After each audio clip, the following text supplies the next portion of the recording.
Wir Gastronomen sind dafür verantwortlich, einen guten Arbeitsplatz zu bieten. Hospitality doesn't start when the guest shows up. It starts when you arrive at work. Für 80% der deutschen Hospitality-Betriebe ist der Fachkräftemangel eine riesige Herausforderung. Weil Mitarbeiter fehlen, gibt es zusätzliche Ruhetage, angepasste Speisekarten oder neue Arbeitszeitmodelle.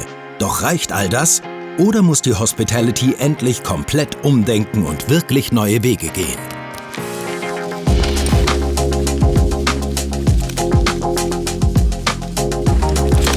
In Deutschland sind während der Pandemie 325.000 Mitarbeitende aus der Gastronomie in andere Branchen gewechselt. Die Anzahl der Beschäftigten ging erstmals zurück. Aber ist daran wirklich nur die Pandemie schuld? Das ist eine Entwicklung, die eigentlich seit 20 Jahren absehbar ist und die einfach immer deutlicher geworden ist. Zum Beispiel bei den Ausbildungen. Die gehen schon seit 2008 zurück. Die schwierigen Arbeitszeiten helfen dabei genauso wenig wie die fehlenden Perspektiven während der Pandemie oder die häufig hierarchische Arbeitskultur.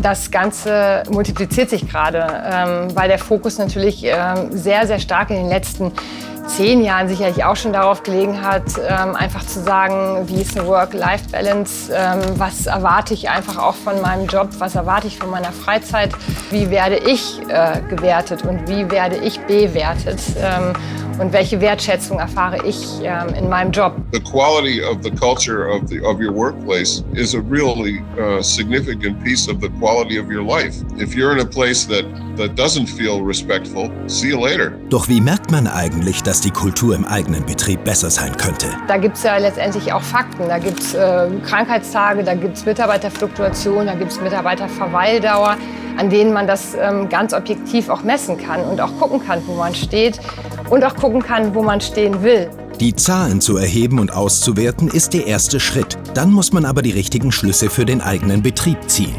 Wir probieren einfach alles möglich zu machen. Ein gutes Feel-Good-Management ist auf jeden Fall wichtig. Also da gehen einige Stunden drauf, but it's absolutely worse. Und zwar wirklich. Denn jeder Mitarbeitende, der neu gefunden und eingearbeitet werden muss, kostet Geld. Betrachtet man die ganze Branche, entstehen jedes Jahr Kosten in Höhe von ca. 6% des Gesamtumsatzes der Hospitality. Das heißt, jeden Cent, den man in die Wertschätzung von Mitarbeitenden investiert, erhält man garantiert zurück, wenn die länger im Unternehmen bleiben. Letztendlich sich zu entscheiden, Mitarbeiter in den Fokus zu stellen, ist eins. Der zweite Schritt ist aber, dass es dann im Unternehmen gelebt wird. Und das ist natürlich dann häufig auch das mittlere Management, was in dieses Boot mit einsteigen muss und einfach hinter dieser Strategie auch stehen muss. Dass die Schichten fair verteilt werden, dass man nicht aus dem Frei geholt wird, wenn man eigentlich frei hat und so weiter und so fort. Doch das bringt alles nichts, wenn man keine Mitarbeitenden findet. Mitarbeiter finden ist deutlich schwieriger als Mitarbeiter binden. Und deswegen noch mal einen Schritt zurück. Was braucht man wirklich, um gute Mitarbeitende zu finden? Letztendlich sollte jeder Arbeitgeber eine Employer-Brand sein. Und wenn das noch nicht ist, dann sollte er sich schleunigst Gedanken darüber machen, wie er eine wird. Employer Branding klingt aufwendig. Im Grunde geht es aber um ein paar simple Fragen. Wofür steht der Betrieb? Was bieten wir Bewerbern? Und welche Bewerber möchten wir ansprechen? Es muss gar nicht eine teure Agentur sein. Ich denke, das Wichtigste ist, dass das Ganze echt ist und dass man das auf eine sympathische und unkomplizierte Art und Weise macht. Unkompliziert und vor allem schnell und digital. Darauf kommt's an im Bewerbungsprozess. Aber was geht noch? Wir machen Girls Day und Boys Day. Wir haben Praktikanten aus Wien da. Wir haben ausgeschrieben, dass wir Stagiaires suchen, also bezahlte Praktika für ausgelernte Mitarbeiter der Gastro. Austauschprogramm mit anderen Restaurants in anderen Städten. Und all diese Punkte zusammen, das spricht sich einfach rum und es ist ein Thema, auch in irgendwelchen Foren und Chatgruppen und das hast du nicht gesehen. Mitarbeitende im Betrieb zu halten und neue zu finden, geht also immer Hand in Hand. Denn wer sich wohlfühlt, der bleibt und erzählt das weiter. Darauf zielt auch Open Book Management ab, das Henry Patterson in der Gastro in Boston umsetzt. Open book management is the idea that if the people in the company actually understand the economics of the business, they are more engaged and they behave differently. Damit das erfolgreich ist, gibt es mehrere Voraussetzungen. There's transparency about the relevant numbers. There's compensation that's available to them based on their improving the company's financial performance. And they're engaged in a way that they're actually able to instigate business improvements.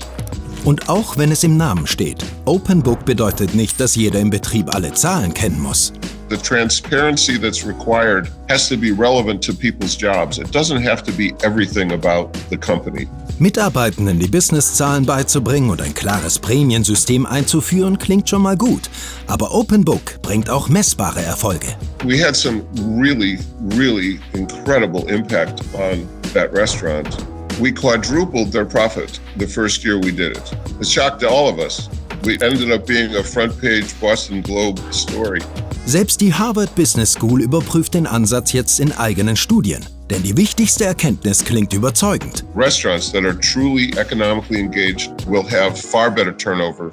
There's no way that people who have this experience are going to go work in a restaurant where they're just told what to do and shut up.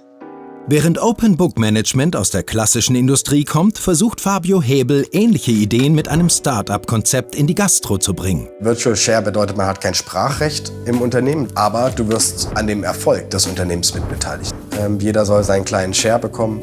Damit wollen wir Mitarbeiterinnen gerne halten, bei uns behalten, aber auch sensibilisieren für Zahlen, für Unternehmensökonomie. Ich erhoffe mir dadurch sehr, sehr viel, weil ich eben auch nicht nur Köche und Restaurantleute ausbilde, sondern eigentlich möchte ich Gastronomen ausbilden. Die finanzielle Beteiligung durch VSOP ist natürlich wichtig. Aber viel relevanter die Wertschätzung und die langfristige Perspektive, die Fabio seinen Mitarbeitenden damit zeigt. Aber da ist noch mehr. Die Arbeitszeiten sind das Thema. So.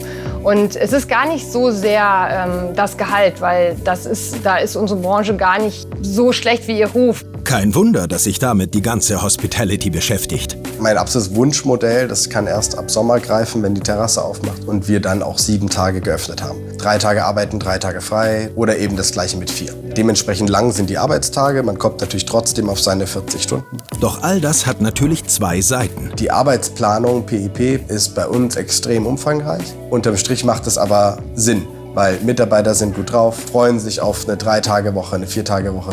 All das zusammen ist ein Zeitfresser. Ich weiß aber, dass es den Mitarbeitern gut tun wird. Gerade in so einem harten Sommer, der ist hier nun mal heavy im XO, da geht's richtig rund. Wenn man dann dort 5 Tage, 10 Stunden arbeitet, dann kann ich noch so viel sagen, eure Überstunden schreibe ich auf und gebe ich euch irgendwann.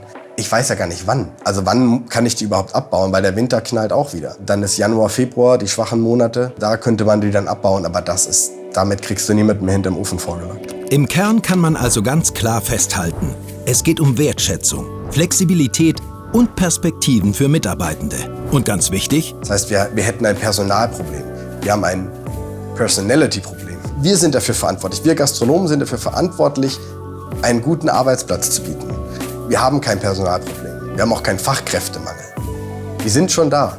Wir müssen uns nur überlegen, warum gehen sie denn eher zu Aldi oder Lidl oder Edeka oder Metro in die Wein- und Spirituosenabteilung, als weiterhin an der Bar zu stehen. Weil wir es nicht schmackhaft machen, weil wir ein beschissenes Arbeitsklima kreieren oder sonstige Sachen. Und wenn wir das nicht in den Griff kriegen, dann kann ich verstehen, dass jemand sagt, wir haben ein Personalproblem, weil er die Schuld von sich wegschiebt. Aber verantwortlich sind nur wir, kein anderer. Du interessierst dich für die Zukunft der Hospitality?